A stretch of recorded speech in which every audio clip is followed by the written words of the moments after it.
ஒரு தூக்கல், லெமன் சோறு, புளிச்சோறு. ஆமா, தயிர் சோறு, ஊறுகாய், கொத்தமல்லி சட்னி, கத்திரிக்காய் கூட்டு, பூங்கோதை கத்திரிக்காய் கூட்டு. முத்துலட்சுமி அவர்கள் புளிச்சோறு, துவையல்,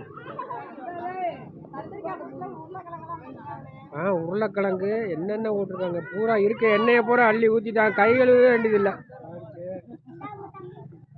புளிச்சோறு, தூக்கல்.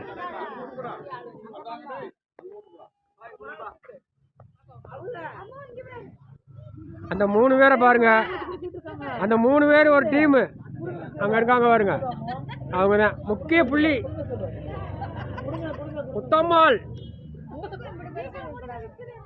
பேயம்மாள், காவேரி அம்மாள்.